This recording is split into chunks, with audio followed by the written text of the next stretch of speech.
अगर आप भी चाहते हैं भारत पहला टेस्ट मैच जीते तो हमारे इस वीडियो को लाइक जरूर कीजिएगा। दोस्तों, सेंचुरियन के मैदान पर अफ्रीकी गेंदबाजों ने ऐसा तहलका मचाया कि पहले ही दिन भारतीय बल्लेबाजों को दिन में तारे दिखा दिए। तो आखिर कैसे भारतीय टॉप ऑर्डर के बिखरने के बाद राहुल के साथ मिलकर निचले क्रम के बल्लेबाजों ने पूरे मुकाबले का रुख पलट दिया। आखिर कैसे अफ्रीका को भारतीय बल्लेबाजों ने मुंह तोड़ जवाब दिया। गेंद और बल्ले के बीच हुए इस जबरदस्त घमासान में कौन किस पर हावी रहा, किस भारतीय बल्लेबाज ने किया सबसे लाजवाब प्रदर्शन, इस महामुकाबले की पूरी हाईलाइट हम आपको दिखाएंगे। लेकिन उससे पहले आपको क्या लगता है, भारत और अफ्रीका में कौन यह पहला टेस्ट मैच जीत पाएगा? कमेंट करके जरूर बताइएगा। सेंचुरियन के सुपर स्पोर्ट्स पार्क स्टेडियम में दक्षिण अफ्रीका के कप्तान बाउमा ने टॉस जीतकर पहली गेंदबाजी करने का फैसला किया और टीम इंडिया को उन्होंने पहले बल्लेबाजी के लिए आमंत्रित किया। टीम इंडिया ने पहली पारी में मजबूत शुरुआत की। रोहित शर्मा और यशस्वी जायसवाल ने शुरुआती 4 ओवरों में कगिसो रबाडा और मार्को जानसेन का मजबूती से सामना किया। भारत ने बिना किसी नुकसान के 13 रन बना लिए थे, जिसमें 12 रन तो केवल 3 चौके से आए थे। दोनों बल्लेबाज कमाल के फॉर्म में लग रहे थे, लेकिन भारत के कप्तान रोहित शर्मा दक्षिण अफ्रीका के खिलाफ पहली पारी में कुछ खास नहीं कर सके। वो 14 गेंद पर 5 रन बनाकर आउट हुए कगिसो रबाडा ने उन्हें अपना शिकार बनाया। रबाडा की ऊपर उठती गेंद को पुल करने के प्रयास में फाइन लेग पर खड़े फील्डर नांद्रे बर्गर को कैच थमा बैठे। रबाडा ने 10 पारियों में छठी बार उन्हें अपना शिकार बनाया।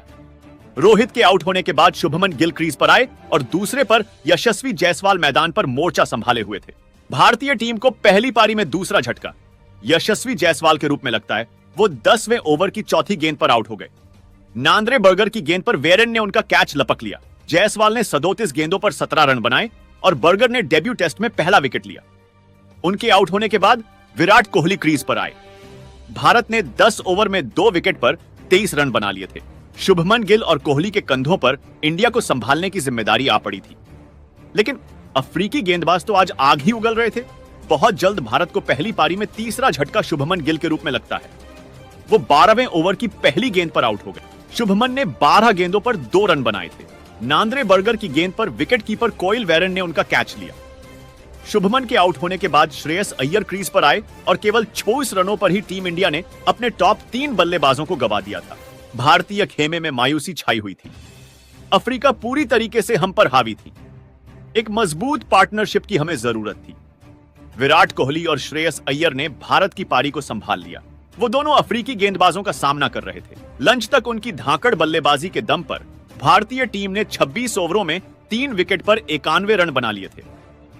विराट कोहली 33 और श्रेयस अय्यर 31 रन बनाकर नाबाद बल्लेबाजी कर रहे थे। दोनों ने चौथे विकेट के लिए 67 रनों की साझेदारी कर ली। लंच के बाद ये दोनों टीम इंडिया को और भी ज्यादा मजबूत स्थिति में पहुंचाने के लिए उतरे, लेकिन उनकी यह रणनीति ज्यादा लंबी नहीं चल पाई। भारत को मैच में चौथा झटका लंच के ठीक बाद लगा। रबाडा ने अपने ओवर की आखिरी गेंद पर श्रेयस अय्यर को क्लीन बोल्ड कर दिया। अय्यर ने 50 गेंदों पर 31 रन बनाए थे। उन्होंने चौथे विकेट के लिए विराट कोहली के साथ 68 रनों की साझेदारी की। अय्यर के आउट होने के बाद केएल राहुल क्रीज पर आते हैं। अब केएल राहुल और विराट कोहली से ही सभी को उम्मीदें थी, लेकिन रबाडा के इरादे तो कुछ और ही थे। उन्होंने टीम इंडिया की आन बान और शान विराट कोहली को भी चलता कर भारत की कमर तोड़ दी। पारी का 31वां ओवर लेकर आए। रबड़ा की आखिरी गेंद पर कोहली विकेट कीपर वेरियन को अपना कैच थमा बैठे और पवेलियन की शोभा बढ़ाने लौट गए। इससे पहले वो कुछ कर पाते। उनके बल्ले का बाहरी किनारा लेकर सीधा गेंद विकेट कीपर के दस्तानों में चली गई और किंग कोहली सप्पड़ गेंदों पर 5 चौके की बदौलत 33 रन बनाकर वापस लौटे और इसी के साथ केवल 107 रनों पर टीम इंडिया ने अपने 5 बल्लेबाजों को खो दिया था। यानी कि भारत की आधी पारी खत्म हो चुकी थी। मैदान पर राहुल के साथ रविचंद्रन अश्विन अब अफ्रीकी गेंदबाजों का सामना करने आ चुके थे, लेकिन जिन गेंदबाजों के सामने रोहित कोहली जैसे बल्लेबाज नहीं टिक पाए, उनका सामना करना गेंदबाजों के बस की बात कहां थी। और ऐसा ही हुआ। रबाडा ने अपने आंधी में रविचंद्र अश्विन को भी उड़ा दिया। अश्विन ने 11 गेंदों पर 8 रन बनाकर पवेलियन लौट गए और टीम इंडिया को छठा झटका 131 रनों के स्कोर पर लग चुका था। राहुल केवल दूसरी तरफ खड़े तबाही का मंजर देख रहे थे, जहां अब उनके साथी के रूप में लॉर्ड शार्दुल ठाकुर की एंट्री हो चुकी थी, जिन्होंने आते ही खतरनाक अंदाज में चौका जोड़कर अपना खाता खोल दिया था। राहुल भी धीरे धीरे हाथ खोलने शुरू कर चुके थे। वो ज्यादा रिस्क नहीं लेना चाहते थे। उन्हें पता था कि वो टीम इंडिया की आखिरी उम्मीद है। 31 ओवरों में टीम इंडिया ने 145 रन बना लिए थे। जिस अंदाज में बल्लेबाजी ये दोनों कर रहे थे, भारतीय टीम ने आसानी से देखते ही देखते 180 रनों का आंकड़ा पार कर लिया था। लेकिन टीम इंडिया की हालत बिल्कुल भी अच्छी नहीं थी। पहले 2 सेशन कहीं ना कहीं पूरी तरीके से अफ्रीका के नाम थे। इसके बाद शार्दुल ठाकुर ने आते ही कमाल की बल्लेबाजी करनी शुरू की और आते ही एक शानदार चौका उनके बल्ले से देखने को मिला। ड्राइव के जरिए तो वहीं पर इसके बाद 31वें ओवर की चौथी गेंद पर केएल राहुल ने एक और शानदार शॉट खेला। यहां पर मार्को जॉनसन की गेंद पर कमाल की बल्लेबाजी करते हुए केएल राहुल ने गेंद को शानदार तरीके से चौके के लिए भेज दिया, बैकवर्ड पॉइंट की तरफ, और एक और शानदार चौका जड़ा।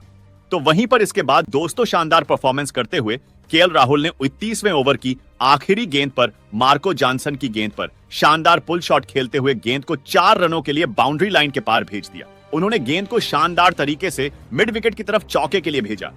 तो इसके बाद दोस्तों 40वें ओवर की दूसरी गेंद पर गैलेट की गेंद पर एक शानदार शॉट ऑन ऑफ साइड में खेलने में कामयाब हुए शार्दुल ठाकुर, जहां पर कमाल का चौका उनके बल्ले से देखने को मिला।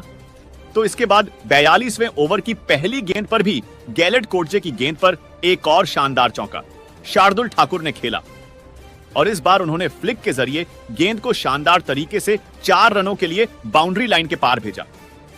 अब कमाल की साझेदारी चल रही थी शार्दुल ठाकुर और केएल राहुल के बीच। तभी दोस्तों यहां पर 45वें ओवर की पहली गेंद पर मार्को जॉनसन की केएल राहुल के बल्ले से यह एक कमाल का अद्भुत शॉट देखने को मिला। लेकिन इसके बाद 47वें ओवर की दूसरी गेंद पर रबाड़ा ने शार्दुल ठाकुर को एल्गर के हाथों कैच कराकर पैवेलियन भेजा और भारतीय टीम को एक और झटका दे दिया। शानदार बल्लेबाजी कर रहे ठाकुर को पैवेलियन भेजकर एक बेहतरीन साझेदारी को भी उन्होंने तोड़ दिया। शार्दुल ठाकुर ने 35 गेंदों पर 24 रनों का महत्वपूर्ण योगदान दिया। इसके बाद 48 ओवर की पहली गेंद पर नांद्रे बर्गर के एक और बेहतरीन चौका केएल राहुल के बल्ले से देखने को मिला, जहां पर ऑन साइड की तरफ उन्होंने गेंद को 4 रनों के लिए भेज दिया। तो इसके बाद 41 ओवर की आखिरी गेंद पर भी एक और शानदार चौका रबाड़ा की गेंद पर केएल राहुल ने लगाया, बैकवर्ड पॉइंट की तरफ, और इसी के साथ टी का समय हो गया, जहां पर भारतीय टीम ने 50 ओवर में 173 रन बना लिए। लेकिन इस सेशन की हम बात करें तो भारतीय टीम ने इस सेशन में शानदार परफॉर्मेंस करते हुए 27 रन बनाए, लेकिन 4 विकेट भी गंवाए, जबकि केएल राहुल 29 और जसप्रीत बुमराह 0 पर नॉट आउट थे। इसके बाद दोस्तों तीसरे सत्र का खेल शुरू हुआ।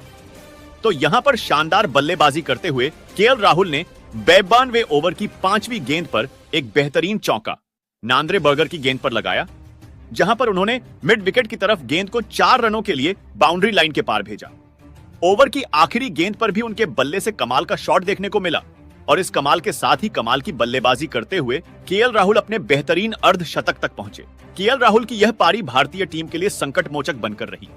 इसके बाद दोस्तों केएल राहुल ने अर्धशतक के बाद भी शानदार परफॉर्मेंस जारी रखा। लेकिन इसी बीच 53वें ओवर की तीसरी गेंद पर भारतीय टीम को एक और झटका मार्को जॉनसन ने दिया, जब उन्होंने शानदार गेंदबाजी करते हुए जसप्रीत बुमराह को बोल्ड करके पैवेलियन भेजा। इस मुकाबले में जसप्रीत बुमराह ने 19 गेंदों का सामना करने के बाद एक रन बनाकर पैवेलियन लौटे। वहीं पर इसके बाद दोस्तों 5 ओवर की तीसरी गेंद पर केएल राहुल ने गैलेट कोटजे की गेंद को एक बार फिर शानदार परफॉर्मेंस करते हुए बाउंड्री लाइन के पार भेजा, मिड ऑन ऑफ की तरफ। तो वहीं पर इसके बाद इसी ओवर की चौथी गेंद पर भी उनके बल्ले से एक और कमाल का चौका देखने को मिला। इस बार पुल शॉट के जरिए उन्होंने डीप मिड विकेट की तरफ गेंद को बाउंड्री लाइन के पार भेजा और एक और शानदार चौका झड़ दिया।